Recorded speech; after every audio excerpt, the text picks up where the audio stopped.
voilà. Ok, trop bien. Donc vous pouvez retrouver l'âme évidemment sur les réseaux sociaux, Insta, etc. Et puis surtout sur toutes les plateformes. Voilà, son dernier EP, son dernier projet qui est sorti en décembre, qui s'appelle Écouteurs Filaire, évidemment.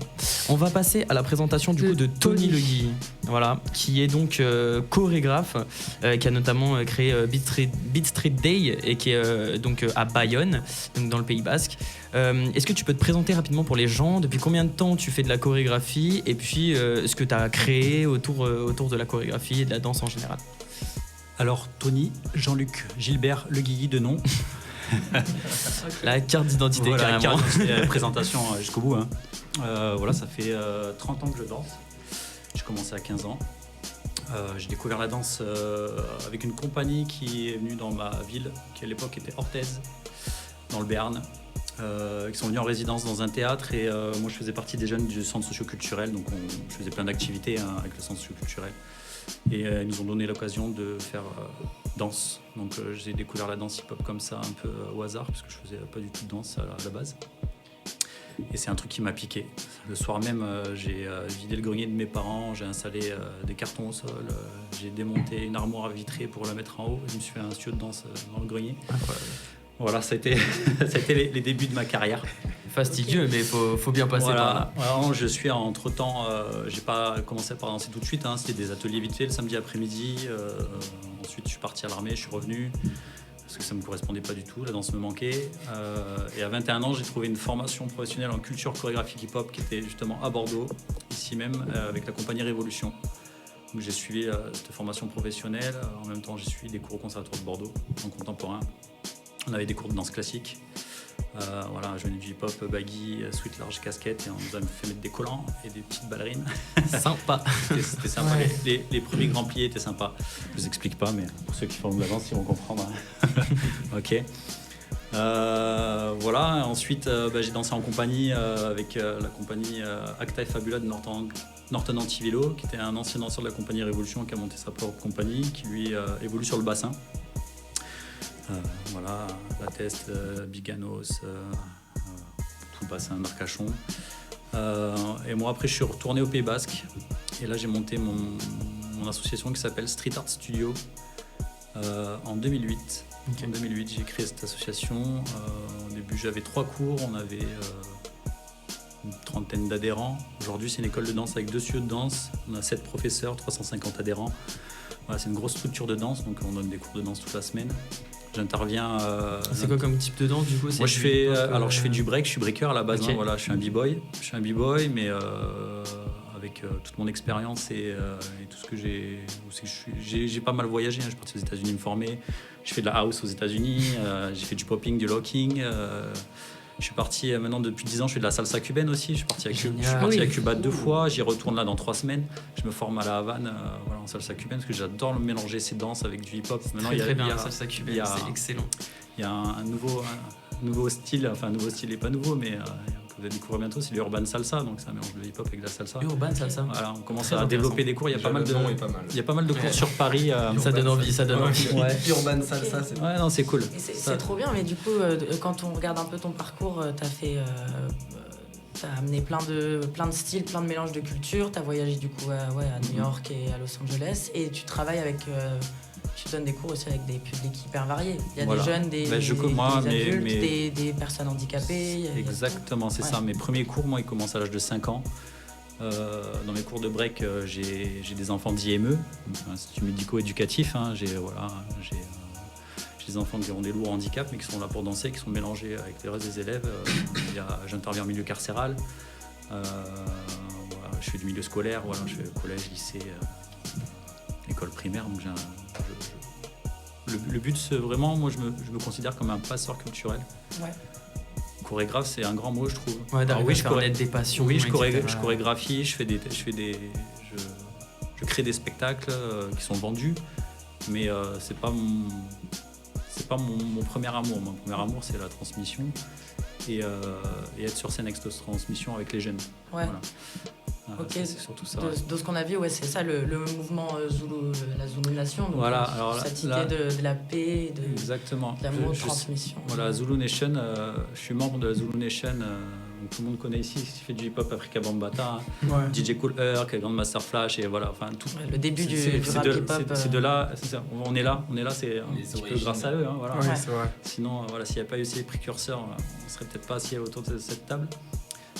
Donc ouais, je suis membre actif de l'Universal Zulu Nation depuis 2014. C'est 12 ans, donc voilà. Enfin, c'est un grand mot maintenant, Zulu Nation. Elle est plus très connue de la nouvelle génération. Ouais. C'était plus dans les années 80-90. Mais elle est toujours présente. Elle existe toujours. Il y a des activistes hip-hop qui sont là, qui font des concerts musique, qui font DJ. Il y a des graffeurs. Il y a des mecs qui font du son et de la vidéo. Enfin, Ouais, il y a plein de étendu à plein de dans- disciplines. voilà, enfin, mais même aux États-Unis, déjà à la base, c'était un regroupement de pas mal de personnes avec chacun son talent. Et grâce à ça, ils ont réussi à faire quelque chose qui est maintenant à plus de 50 ans et qui est écouté dans le monde entier. Ouais, c'est un Donc truc de fou. c'est un truc de dingue, Mm. juste ça. Tout ça, Ouais, ça, qui est trop ça a pris naissance beaucoup à New York, dans le Bronx aussi. Exactement. Justement, les grandes. Cédric DJ, Avenue, exactement, l'adresse de DJ Cool Herc. Exactement, c'est là que tout a pris naissance. Et toi, tu as pu organiser parce que. Comment elle s'appelle déjà Panda. Non, La Waza La Panda Waza Panda, voilà. Family, ouais. Voilà, Alors exactement. c'est un groupe de jeunes, enfin j'appelle ça les pépites de notre école de danse. Ouais. C'est ceux qui ont poussé le plus, qui on emmène faire des battles. On fait de la créa aussi, donc ils ont des scènes payées, puisqu'ils peuvent cagnotter des sous en dansant sur scène, parce qu'on fait comme des projets pré-professionnels et professionnels avec eux. C'est comme des enfants qui sont mineurs. Donc non, voilà, et puis ça les pousse à avoir autre chose que faire du battle ou juste des cours de danse, à aller s'exprimer sur scène et montrer un peu où on peut amener la danse hip-hop. C'est juste incroyable, quoi. Trop bien. Et est-ce que tu peux nous parler d'un spectacle ou une création que tu as en cours, du coup, quelque chose qui va se passer prochainement peut-être? Alors prochainement, en fait, je vais reprendre une création qui s'appelait #Voyage, que j'ai créée il y a une dizaine d'années. Le spectacle fait 1 heure et je l'ai fait avec des enfants à la base, à l'époque. Et c'est quelque chose qui avait hyper bien marché et elle était demandée partout. Et bon, après, ces enfants ont grandi, la plupart sont partis faire des études de médecin, de kiné. Donc ils avaient plus de 30 ans pour faire la danse. Ça tue un peu. Voilà. Non, mais je suis hyper fier parce qu'ils font des belles carrières et ils font ce qu'ils aiment surtout, c'est le principal. Ouais. Mais j'aimerais reprendre cette création en fait avec des danseurs professionnels. Ok. Et j'ai pas mal de danseurs de mon école de danse qui sont devenus professionnels, dont certains qui évoluent en compagnie chez Révolution. Il y en a qui dansent sur Paris, il y en a qui sont surtout sur des grosses compagnies de danse qui voyagent dans le monde entier. Et mon souhait, ça serait de récupérer mes anciens élèves, qui sont maintenant professionnels, et de monter tout ça, quoi. remonter Ouais. cette création c'est qui trop était bien. une de mes premières créations et qui avait plutôt C'est trop bien. bien formé. Très très cool. Et comment dirais-je, comment ça se passe la carrière d'un breakdancer ou de quelqu'un qui fait du hip-hop? Comment ça se passe dans l'évolution professionnelle qu'il y a autour?